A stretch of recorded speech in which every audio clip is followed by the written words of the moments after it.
اللہ کبھی پیشی معاف فرمائے۔ علماء اکرام نے فرمایا جب میت کو قبر کے اندر اتارا جاتا ہے اول تو اسے پتہ لگ جاتا ہے مجھے کس کال کوٹھڑی کے اندر ڈالا جا رہا ہے۔ اگر گنہگار ہے فرمایا جاتا ہے اس کا کفن اتار کے پرے پھینک دو۔ قبر کی دیوار میں سے ایک کیڑا نکلتا ہے جو اس انسان کی آنکھ کے ڈیلے میں ڈنگ مار کے آنکھ کا سارا پانی باہر چہرے پہ پھینک دیتا ہے۔ پھر وہ کیڑا ریگتا انسان کی ناف دھنی کے پاس جاتا ہے، پھر اس کی ناف میں ڈنگ مار کے اوجڑی کو پھاڑ کے رکھ دیتا ہے۔ پھر وہ کیڑا تیسرا ڈنگ مارنے کے لیے انسان کے پیر کے انگوٹھے کے پاس جاتا ہے، پیر کے انگوٹھے کے کونے پہ ڈنگ مارتا ہے، سر تک کے تمام جوڑوں کو علیحدہ کر کے پھینک دیتا ہے۔ یہ تیری اوقات ہے۔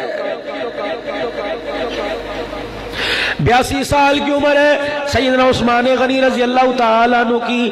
یہ قبرستان بیٹھ کے کیوں رو رہے ہیں؟ 2 مرتبہ نبی کا دوہرا داماد بنا جس کی سخاوت کا چرچے عرش معلیٰ پہ ہوئے،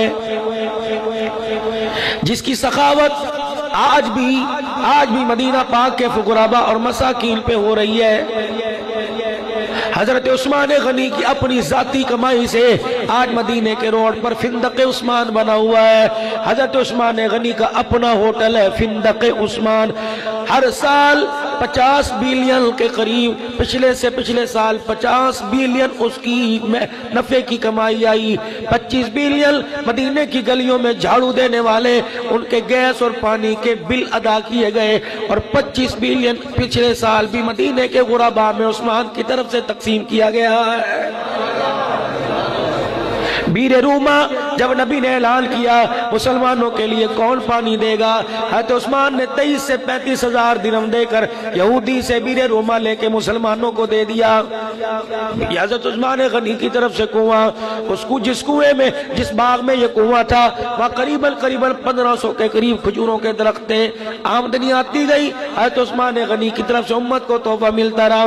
عثمان تو نبی کے روزے میں چلا گیا، جتنی آمدنی آیا کرتی تھی ساری کی ساری مدینے کے یتیموں غریبوں پہ تقسیم ہوتی۔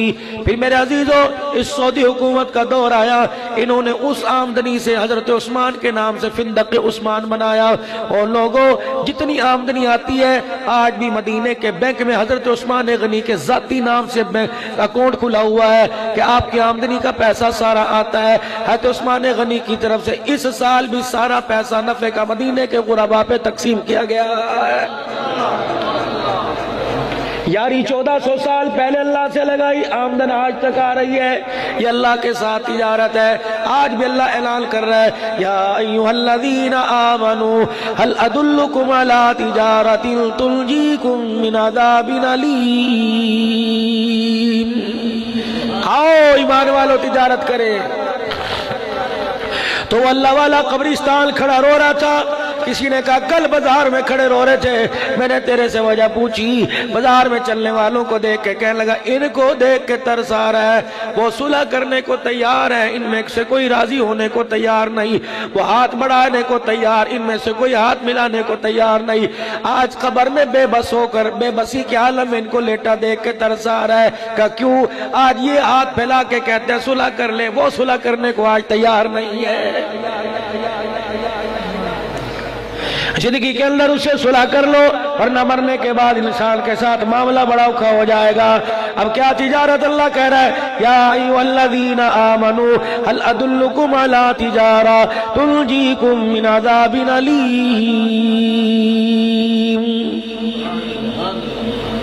ہے کوئی جو ایمان والا ہمارے ساتھ تجارت کرے، اور وہ تجارت جو دنیا کے دردناک اور آخرت کے عذابوں سے بچا دے؟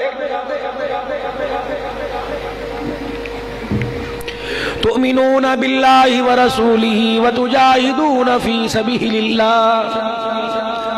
اب یہ تجارت کن کے لیے؟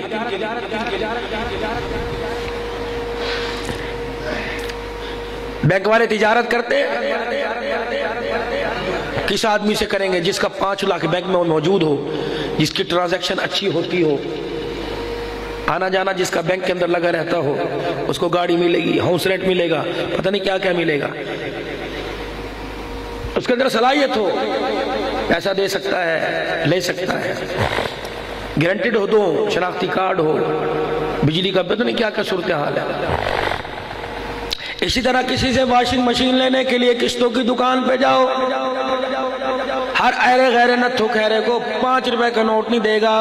مشین ایک دنیا کی 4000 کی بنائی ہوئی، شناختی کارڈ کی فوٹو کاپی لے گا، چیک بک لے گا، انگوٹھوں کے دستخط لے گا۔ پروردگار عالم بھی ان کے ساتھ تجارت کرتا ہے۔ 3 نشانیاں، تؤمنون باللہ ورسولہ وتجاہدون فی سبیل اللہ، اللہ پر ایمان ہو، اللہ کے رسول پر ایمان ہو، اور اللہ کے راستے میں مال جان لگانے کا بھی، اموالکم وانفسکم، مال جان لگانے کا اللہ کے راستے کے اندر جذبہ ایمانی ہو۔ پھر ایمان بھی کیسا؟ 5 سال کے بعد الیکشن آئے گا، یا بیج لگائیں گے، ہم تیری پارٹی کے۔ فرمایا مجھے 5 سال کے بعد والا ووٹر نہیں چاہیے، ہمیں تو گنبد خضرا کا جب سے ماں کی گود میں آیا قبر میں جانے تک گنبد خضرا کا پکا سچا گنبد خضرا والے کا نوکر چاہیے۔ وہ ایمان والا کون ہے؟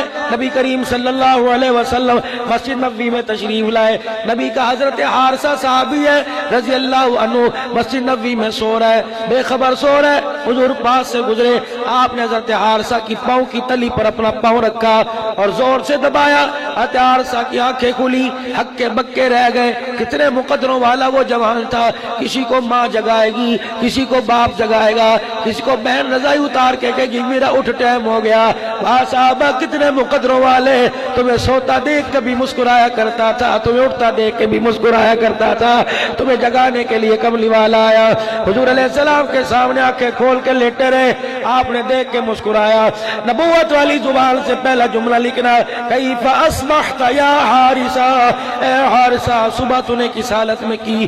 درون خواب دیکھتا رہا، خواب میں امی دیکھتا رہا، خواب میں ابو دیکھتا رہا، رشتہ دار دیکھتا رہا، کنبے برادری دیکھتا رہا۔ کیف یا اصبحت یا حارثہ، اب وہ بھی نبی کا صحابی تھا، یوں نہیں کہا، کملی والے بستر بڑا موٹا تھا، تکیہ بڑا سخت تھا، کملی والے نیچے لیٹ کے مجھے نیند نہ آئی۔ اللہ اکبر، میرے عزیزوں مسکرا کے کہنے لگے اصبحت مؤمنا حقا، اللہ کی عزت کی قسم، جیب میں پیسہ موجود کوئی نہیں لیکن سینے میں ایمان پورا موجود ہے۔